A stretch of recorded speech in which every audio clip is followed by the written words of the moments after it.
Je vais être témoin au milieu de ma génération, annoncer ta parole, éclairer le peuple qui te cherche, témoigner de ton amour à tout ce monde découragé, apporter ta guérison, Seigneur, tous les cœurs qui sont blessés, redire au monde que tu es bon, Seigneur. Bien-aimés dans le Seigneur, je vous salue encore au nom de notre Seigneur Jésus-Christ. C'est toujours un plaisir pour moi de vous retrouver semaine après semaine, tant que le Seigneur nous donne la santé, la force et la détermination. Nous serons toujours là, n'est-ce pas, à vous livrer la parole. Et comme je vous le dis ces derniers temps, c'est une année vraiment de profondeur. Nous devons aller en profondeur, sortir de la surface, essayer d'explorer vraiment ces profondeurs à travers lesquelles Dieu nous attend et prépare des grandes choses pour nous et que lui-même appelle le miracle. Nous avons à jeter le filet dans les profondeurs pour que notre miracle se réalise. Mais si nous restons sur les rivages, nous ne pourrons pas faire l'expérience du miracle dans notre vie de foi. Voilà pourquoi je vous convie vraiment cette année et aller avec moi dans les profondeurs. Alors que le Seigneur vous bénisse là où vous êtes, qu'il se souvienne de vous. Merci pour votre appui, merci pour votre soutien, merci pour vos prières et merci surtout pour votre aide, n'est-ce pas, à partager Capsule 30 la parole avec d'autres personnes. Le nombre augmente, gloire à Dieu. Alors soyez bénis pour tout ce que vous faites. Aujourd'hui, je voulais vous parler de quelque chose qui a trait avec ce temps que nous vivons. Nous sommes pendant le temps de carême. Ceux qui sont catholiques sont en train de traverser ce temps qu'on appelle le temps de carême, un temps qui nous prépare, n'est-ce pas, à la fête de Pâques. Alors pendant ces semaines de carême, nous avons vraiment à faire une démarche de profondeur, c'est-à-dire aller nous revisiter dans les profondeurs de notre être et de notre relation avec Dieu. Comment nous vivons cette relation avec Dieu?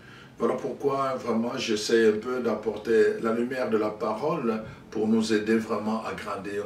Le temps de carême, c'est 40 jours dans le désert à la suite de Jésus, sur les traces de Jésus.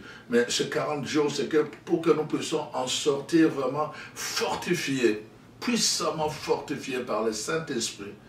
Alors donc, c'est très important que tout notre être soit régénéré par ce même esprit pour que nous puissions devenir utiles dans le main de Dieu pour l'œuvre de son royaume. Alors donc, la parole de Dieu nous invite pendant ce temps de carême vraiment à la conversion. Convertissez-vous et croyez à la bonne nouvelle.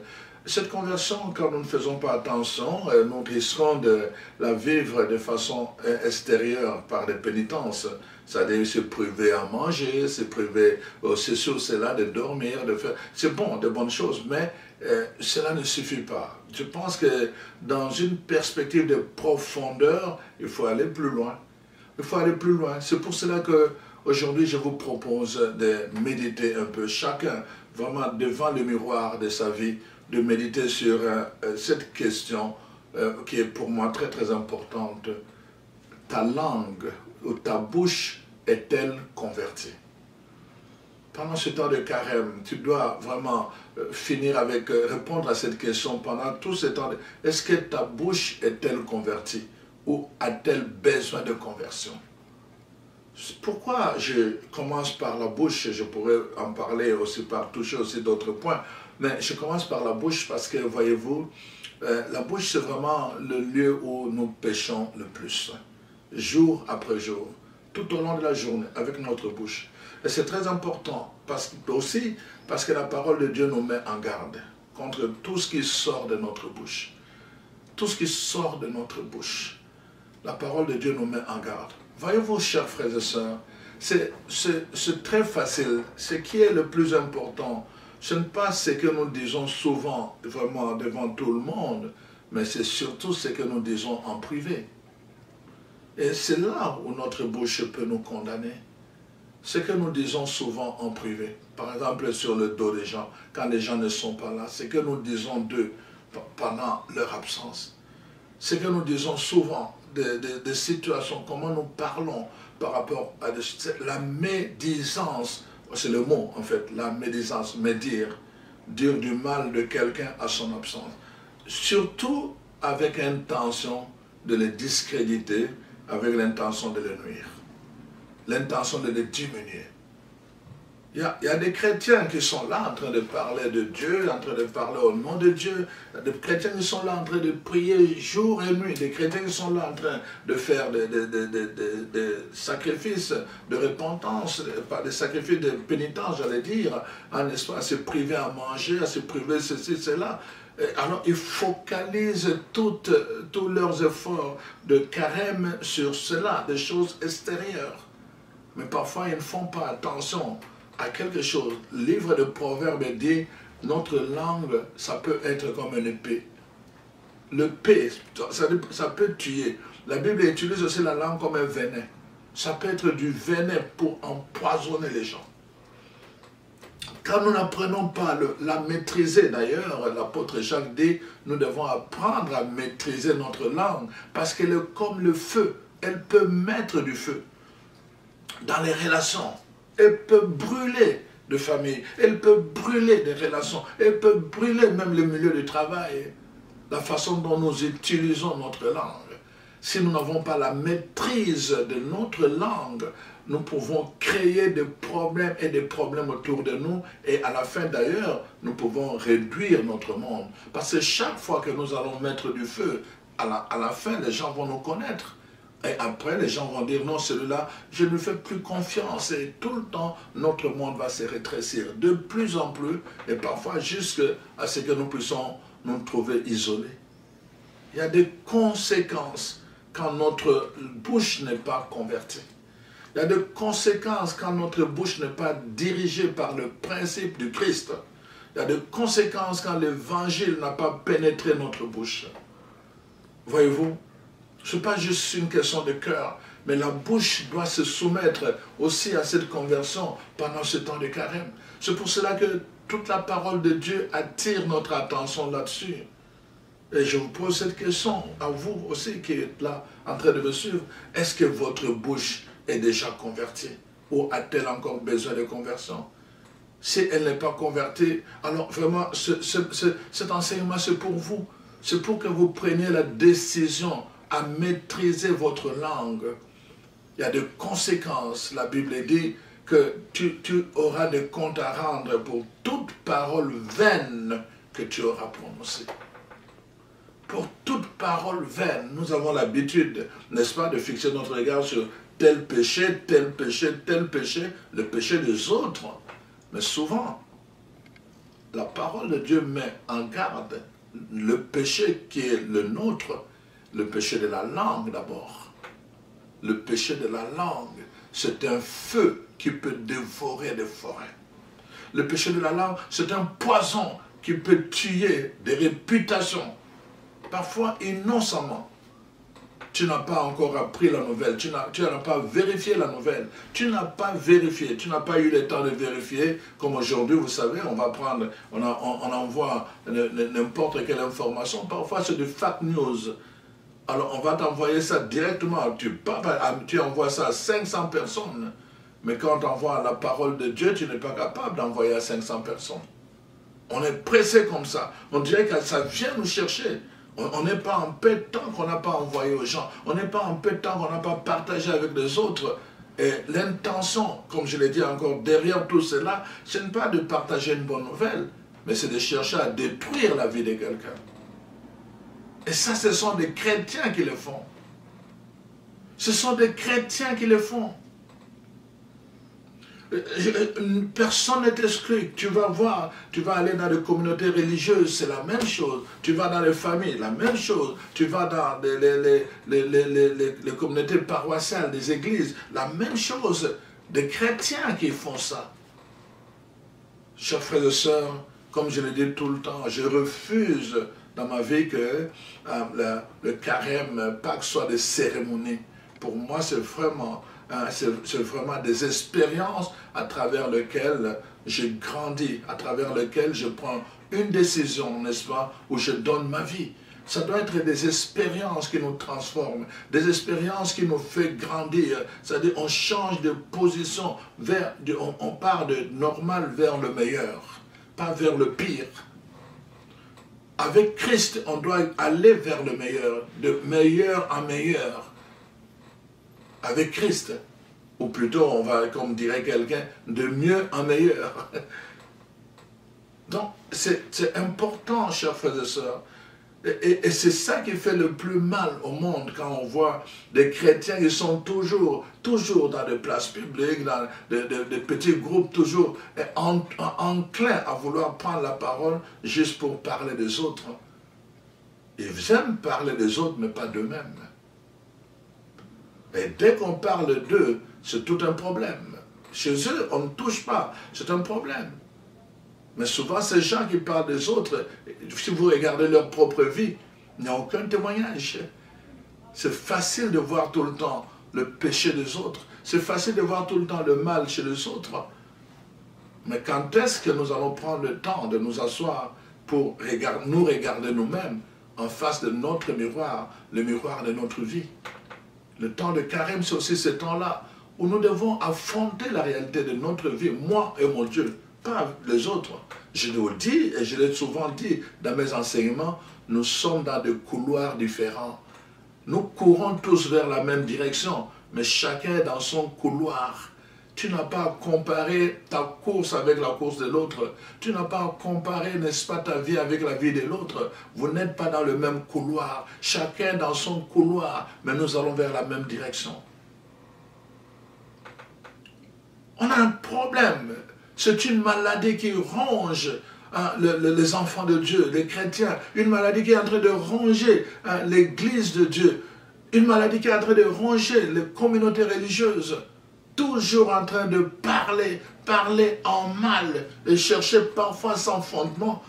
On n'a pas été le témoin premier, mais on va en parler comme si on était là. Ah, tu as appris, tu as appris. Mon Dieu, c'est pas possible. Ah, mais tu sais, il se prend pour tel, mais tu as appris la nouvelle. Et on se plaît avec une satisfaction, n'est-ce pas, qui remplit le cœur à parler du mal de quelqu'un d'autre. Je suis en train de dire ceci, même si c'est un mal, oui, la personne a fait un mal, même s'il a commis un péché, la question que je me pose, sommes-nous en droit d'aller répandre cela à tout le monde?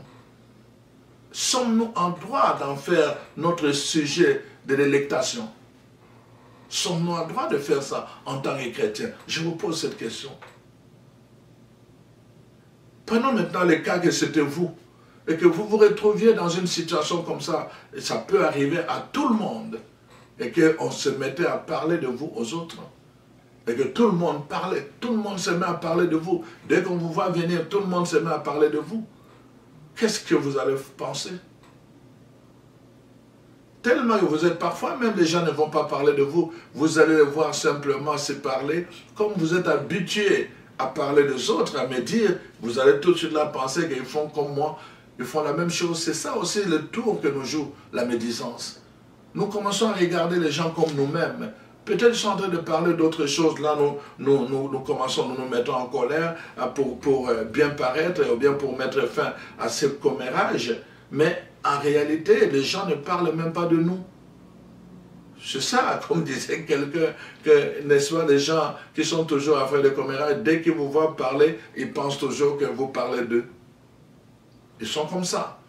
Mais voici, la parole de Dieu nous met en garde, chers frères et sœurs. Je commence par lire Tite au chapitre 3. Je vais lire ce passage parce que c'est important. Alors, dans le texte de la lettre de Paul à Tite au chapitre 3, donc nous lisons à partir du premier verset. Donc rappelle-leur premièrement d'être soumis aux magistrats et aux autorités, deuxièmement d'obéir, n'est-ce pas, et d'être prêt à toute bonne œuvre. Et troisièmement, à ne médire de personne, apprends-leur. Apprends-leur cela. Et d'être pacifique, modéré, plein de douceur envers tous les humains. Pacifique, modéré et plein de douceur. Dans votre bouche, il faut qu'il y ait la douceur. La douceur. Vous savez, il y a des gens, quand ils parlent là, tu ne fais pas la paix. Ta bouche ne fait pas la paix. Ça crée la guerre. Juste la façon de parler, les vibrations de ta bouche n'attirent pas la paix. Ça éloigne les gens. Le temps de carême, c'est un temps de détermination, un temps où nous prenons de bonnes décisions. Les bonnes décisions, nous devons marcher sur le pas de Jésus.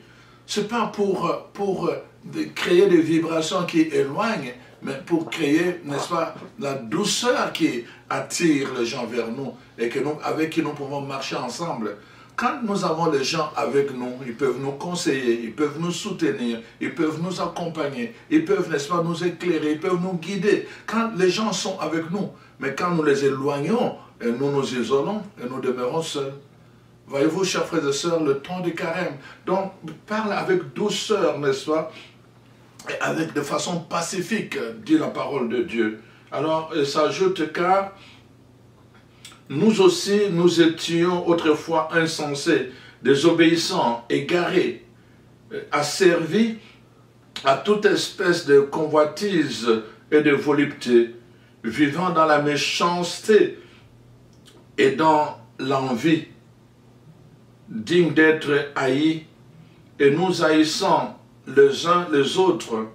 Mais lorsque la bonté de Dieu notre Sauveur et son amour pour les humains ont été manifestés, il nous a sauvés, non à cause des œuvres de justice que nous aurions faites, mais selon sa miséricorde, par le baptême de la régénération et le renouvellement du Saint-Esprit qu'il a répandu sur nous avec abondance par Jésus-Christ notre Sauveur, afin que, justifiés par sa grâce, nous devenions en espérance des héritiers de la vie éternelle.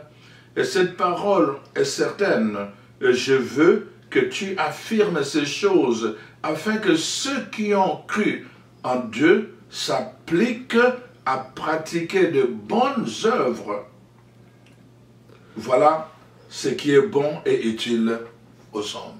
Ceux qui ont cru en Dieu doivent s'appliquer. Ils doivent s'appliquer. Le temps de carême, c'est un temps où nous devons apprendre à nous appliquer au bien. À nous appliquer au bien. La bonté, c'est le bien. Le pacifique, c'est le bien. Tout ce que nous faisons au bien. Notre bouche doit s'appliquer à dire le bien. Quand nous faisons le bien, quand nous disons le bien, nous devenons une bénédiction.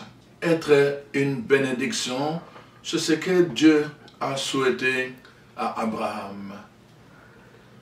Il lui a dit, va, je te bénis et sois une bénédiction. Dieu, les premières paroles qu'il a prononcées sur l'homme, c'était de bonnes paroles, les paroles de bonté, les paroles de bénédiction.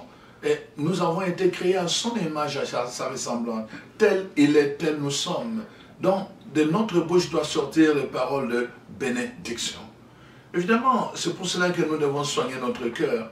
La parole de Dieu dit, quand nous avons renouvelé notre intelligence, ça nous permet de protéger notre cœur, parce que c'est de là que commencent les pensées mauvaises. Et alors, les pensées mauvaises produisent des paroles mauvaises. Les pensées mauvaises commencent à penser du mal de quelqu'un et à prendre plaisir à les transmettre à d'autres. Donc c'est très important, notre cœur, c'est la question que j'allais poser, est-ce que ton cœur est converti? Est-ce que ta bouche est convertie? Est-ce que tes regards sont convertis? La façon dont tu regardes les gens. C'est des questions. Est-ce que tes oreilles sont converties? C'est des questions que nous devons nous poser pendant ce temps de carême. Ce n'est pas une affaire de se priver de la viande. Ce n'est pas une affaire de se priver de 3 jours sans boire. C'est plus que cela. C'est plus que cela, chers frères et sœurs, ce temps de carême. Tu dois répondre à cette question. Tes yeux sont-ils convertis? Ta bouche est-elle convertie? Ton cœur est-il converti? Réponds à cette question. à ton Dieu, toi seul avec ton Dieu. Pas à quelqu'un, mais avec ton Dieu, toi seul. Parce que c'est le temps où le Seigneur nous invite, n'est-ce pas, à aller dans le secret, dans un lieu secret, à fermer tout. Et là où il nous voit, ton Dieu est là, il te revaudra. Mais tu dois aller et dire, voici mon cœur, voici mes mains, voici ma bouche, voici mes yeux. Est-ce qu'ils sont convertis ou tu lui donnes la permission de le toucher comme il a touché la bouche de, n'est-ce pas, d'Ésaïe par le braise. Il a sanctifié en disant, maintenant, voici, tu es sanctifié. Alors parle.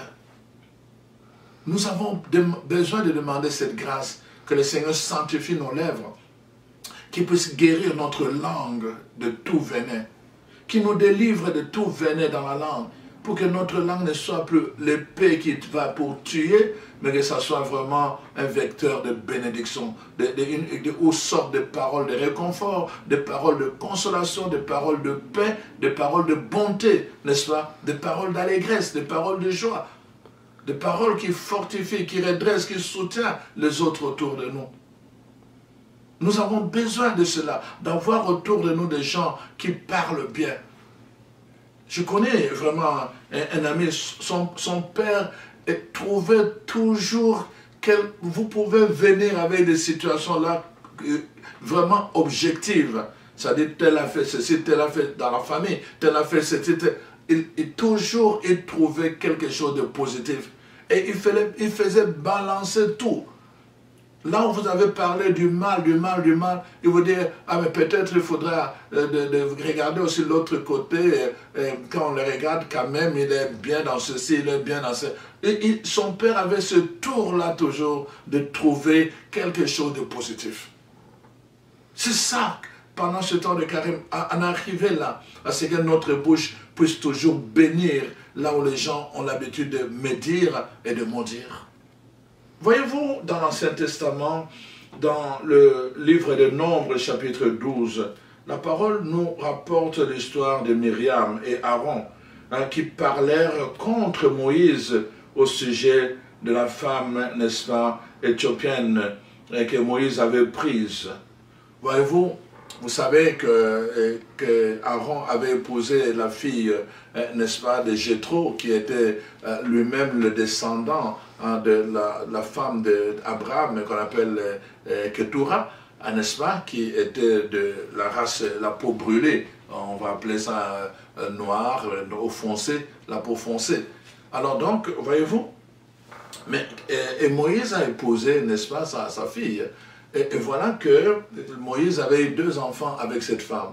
Quand il est revenu en Égypte, après avoir rencontré l'espérance du buisson ardent, et puis finalement, quand il a réussi à sortir le peuple, n'est-ce pas, de l'Égypte en marche vers la terre promise, il devait traverser le désert, selon le schéma que Dieu lui avait donné. Et alors, ils se sont arrêtés, proches donc de Jéthro, de la maison de Jéthro. Et ils ont fait une prière, Jéthro a fait la prière, et puis ils ont continué leur chemin. Et puis après, n'est-ce pas, finalement, Jéthro a amené sa fille et ses 2 enfants donc, auprès de Moïse. Mais quand Myriam, la sœur de Moïse et Aaron, ont vu la femme, n'est-ce pas, de Moïse, qui n'était pas, n'est-ce pas, de la même couleur de peau que eux, ils se sont mis à rire de lui. Et ils ont commencé à parler contre Moïse. Ils ont commencé à avoir de l'envie. Mais pour qui il se prend, regarde d'ailleurs sa femme, n'est-ce pas? Il pense qu'il est le seul à qui Dieu parle. Ils ont commencé, et Dieu lui-même va intervenir pour dire, donc à d'autres personnes je parle à travers des songes et à travers des visions, mais à Moïse, mon serviteur, je lui parle clairement. Et parce que vous l'avez défié et que vous avez médit de lui, alors voici la conséquence, Myriam a été frappée d'une lèpre blanche. Voyez-vous, la conséquence de la médisance. Pour dire que vraiment, remarquez, où est-ce que vous avez vu Dieu frapper de cette façon-là? Où est-ce que vous avez vu Dieu frapper avec une telle sévérité? Et dans l'immédiateté, quand quelqu'un avait commis le péché? Mais avec la médisance, on dirait que Dieu est sans pitié. La médisance tue. Myriam a parlé contre son frère. Ils se sont arrangés avec Aaron pour critiquer Moïse à son absence, à son insu. Combien de gens, c'est devenu presque, chez les chrétiens, c'est devenu monnaie courante. On se plaît à parler des autres. Je connais quelqu'un comme ça, on était en réunion comme ça, il a parlé de quelqu'un, et puis il a parlé de quelqu'un avant, et puis on s'est retrouvé en réunion, et là, donc, la personne à qui il a parlé lui dit, mais voilà, tel est venu me dire ceci à propos de tel, et il lui dit, raconte-leur ce que tu m'as dit. Et la personne a commencé à bégayer, je ne me rappelle plus. Il ne se rappelait plus. Parce qu'il était confronté à la vérité. Les gens qui ont l'habitude de faire la médisance n'aiment pas être confrontés à la vérité. Ils n'aiment pas affronter la lumière. Et ils commencent à bégayer, ces gens-là. Quand ils sont seuls à seuls, tu sais, dès qu'on les met à nu, ils perdent la parole. Ils commencent à bégayer. Le temps de carême, ne venez pas me dire là, oh moi, quelqu'un m'a écrit là et dit, mon père, est-ce que je dois faire des jeûnes à pain sec ou bien des histoires comme ça? Je dis, je m'en fous de ton jeûne. Excusez-moi si ça vous choque, mais j'en ai marre de programmes de jeûne, j'en ai marre de programmes de neuvaine, j'en ai marre de tous ces programmes quand ça nous maintient toujours dans des choses graves, comme la médisance qui est toujours là en train de détruire la réputation des gens. Que quelqu'un a commis tel gaffe ou bien tel péché, mais en quoi? Qu'est-ce que tu gagnes à aller en parler à tout le monde? Qu'est-ce que toi tu gagnes?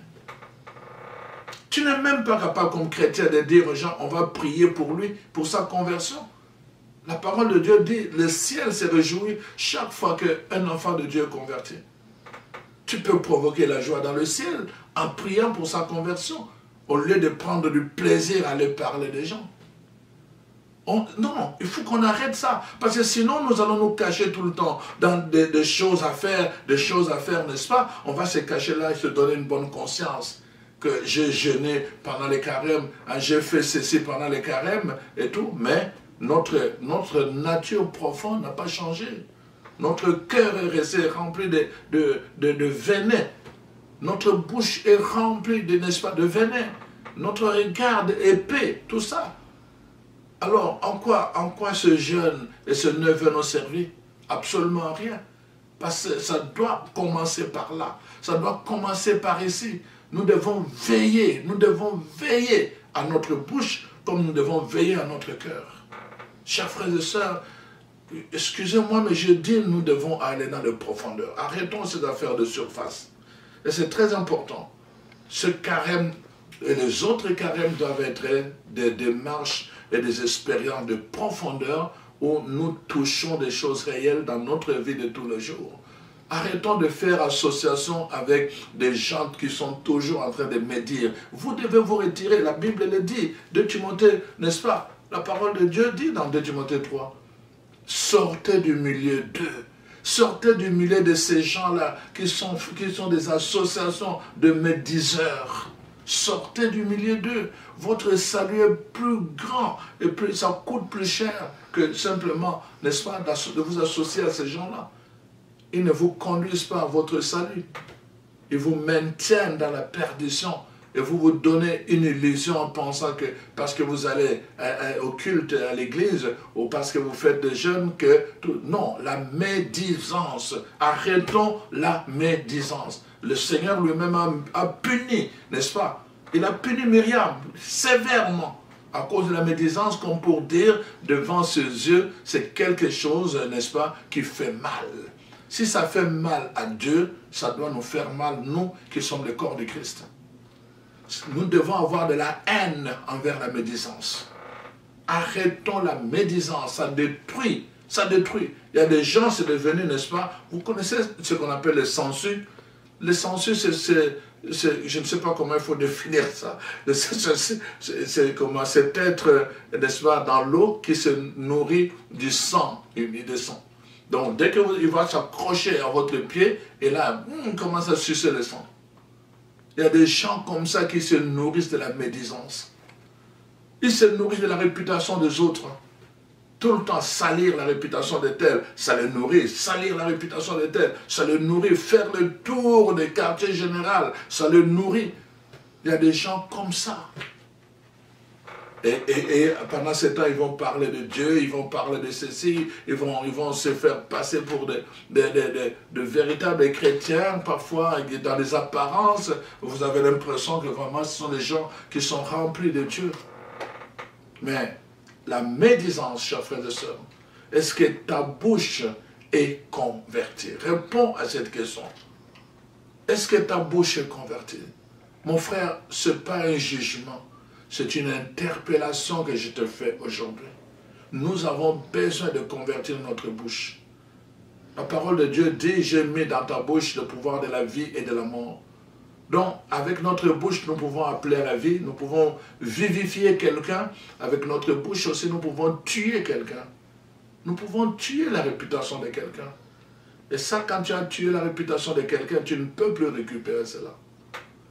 Voyez-vous, chers frères et sœurs, et la parole de Dieu dit, mais Seigneur, quand est-ce que je t'ai vu, tu avais faim, tu avais soif, et je t'ai donné chaque fois que vous l'avez fait à l'un de ces petits, hein, c'est à moi que vous l'avez fait. On peut étendre cette parole même à la médisance. Chaque fois que nous avons parlé en mal de quelqu'un, nous l'avons fait à Jésus-Christ.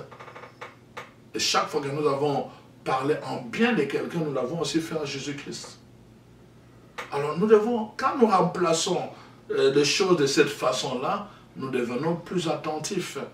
Nous faisons attention. Les choses qui ne nous concernent pas, ce n'est pas nos affaires. Les choses qui ne nous concernent pas, n'en faisons pas nos affaires à nous. C'est leur affaire, c'est son affaire, c'est son affaire. Nous ne connaissons pas la queue, nous ne connaissons pas la tête, nous ne connaissons pas le commencement de la chose. Nous ne savons pas dans quelle situation la personne s'est retrouvée dans cette situation-là. Nous ne connaissons pas les circonstances qui ont permis que cette personne se retrouve dans cette situation. Et nous sommes là juste en train d'en faire la propagande.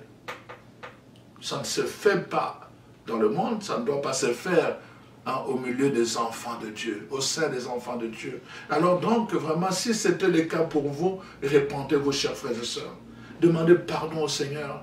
Si mon peuple sur qui est invoqué mon nom se repent, si le peuple sur lequel est invoqué mon nom se repent, alors le Seigneur fait une promesse. S'il se repent, si tu te repens, alors le Seigneur fait une promesse pour toi. Comme il a dit dans 2 Chroniques, si mon peuple sur lequel est invoqué mon nom se repent, Seigneur, mon frère, tu as besoin de te répandre pour que vraiment ta relation avec le Seigneur soit une relation de bénédiction, une relation de grâce, et que l'onction coule en toi. Tu as besoin de te répandre. Demande pardon à Dieu pour toutes les fois où tu as été un vecteur de médisance. Demande pardon à Dieu pour toutes les fois que tu as vraiment participé à une association de médiseurs. Demande pardon à Dieu de tout ton cœur, que ça ne soit pas superficiel. Fais-le vraiment. En ce temps de carême, c'est le temps aussi de repentance. Fais-le vraiment avec un désir de repentance. Ton Dieu qui voit dans les secrets te le revaudra. Il te le revaudra, chers frères et sœurs. Nous devons faire attention vraiment à cela. C'est assez. Il y a plusieurs personnes, des innocents, qui sont détruites gratuitement. Parfois même, on n'a même pas vérifié qu'est-ce qui s'est passé réellement. On les a détruits gratuitement. Leur réputation a été souillée gratuitement. Comme ça. Par méchanceté, par jalousie, par envie. Et ça, c'est au sein des chrétiens. Alors, mon frère, ma soeur, cette parole, c'était pour toi. En ce temps de carême, tu es en train de te préparer. Bientôt, on est en train de s'approcher à la fête de Pâques. Mais tu ne dois plus vivre la fête de Pâques comme avant. Ça doit être une fête de résurrection. Une fête de résurrection parce que tu as pris le temps, n'est-ce pas, de te mettre devant les miroirs de ta vie et commencer à dire, voilà, j'ai réglé tel problème avec ma langue, là je vais régler avec mon cœur, là je vais régler avec mes regards, là je vais régler avec mes oreilles, là je vais régler avec mes jambes. Tu commences à dire progressivement comme ça, et alors Pâques sera vraiment la célébration de la résurrection qui deviendra une expérience de vie en toi, l'expérience de vie du Christ en toi. Christ va se glorifier dans ta propre vie et le Saint-Esprit va te marquer du caractère de Christ. Et alors, tout sera vraiment une expérience qui t'amènera de gloire en gloire et de témoignage en témoignage. Vraiment, c'est mon souci en te partageant cette parole. Vraiment, ne permets pas que tu sois jugé pour les paroles vaines que tu as prononcées. Peut-être que tu n'étais même pas attentif à ça. Tu l'as fait parfois de façon, n'est-ce pas, futile. Mais aujourd'hui, je suis en train de te dire que fais attention, toutes ces paroles que tu as prononcées, il faut les annuler. Prends le temps de les annuler. Seigneur, je te demande pardon pour tout ce qui est sorti de ma bouche et qui ne t'a pas édifié. Pour tout ce qui est sorti de ma bouche et qui a été un venin dans la vie de mes frères et sœurs. Je te demande pardon pour les paroles de médisance qui ont détruit la réputation de tel frère. Je te demande pardon, Seigneur, pour les paroles inutiles que j'ai prononcées qui se tiennent vivantes entre ciel et terre, Seigneur. Que toutes ces paroles soient annulées par le sang de Jésus. Je m'en répands moi-même, Seigneur. Je te demande pardon pour ces paroles. Et je reprends la ferme résolution, Seigneur, de faire de ma bouche un canal de bénédiction pour dire le bien, pour souhaiter le bien aux gens et pour faire le bien aux gens. Je te soumets, Seigneur, mon cœur. Prends mon cœur, transforme-le pour que mon cœur devienne aussi rempli des sentiments qui étaient les tiens. Les sentiments de bonté, les sentiments de compassion, les sentiments de gratitude, les sentiments d'amour. Que tous ces sentiments, Seigneur, envahissent mon cœur pour que je puisse, tout en étant en ce monde, vraiment vivre comme toi, Seigneur. Et que je sois comme tu l'as été, n'est-ce pas, comme un chemin qui amène vers la vie. Un chemin qui amène vers le bien, vers le bonheur. Ne permets pas, Seigneur, que ma bouche puisse être au service du mal. Ne permets pas que ma bouche puisse être au service de la médisance. Seigneur, guéris mon regard pour qu'à travers tous ceux et celles que je vais voir, que je puisse voir d'abord le bien en eux et pas le mal. Parce qu'ils ne sont pas seulement le mal, ils sont aussi le bien, ils ont aussi le bien en eux. Permets-moi de voir le bien, de le voir plus grand que le mal qu'ils commettent, de le voir au-delà du mal qu'ils commettent, Seigneur. Je vais le voir à travers ton regard. Je vais le voir comme toi tu le vois, Seigneur. À travers toutes ces personnes, même tous ces pécheurs, tu es en train de voir, Seigneur, des enfants de Dieu. Alors, Seigneur, donne-moi de le regarder comme des enfants de Dieu, des enfants du royaume. Alors Seigneur, je te remercie en ce jour parce que tu as été patient envers moi. Je te remercie pour ta parole qui est lumière dans ma vie, que cette parole m'éclaire et que chaque fois que je serai tenté à vouloir m'associer avec des médiseurs, Seigneur, que ta parole retentisse encore en moi, dans ma conscience que non, tu m'as créé pour le bien et pour la bénédiction. Alors fais de ma bouche, Seigneur, un lieu où jaillit cette bénédiction jour après jour. Je te le demande au nom de Jésus. Amen. Amen. Amen.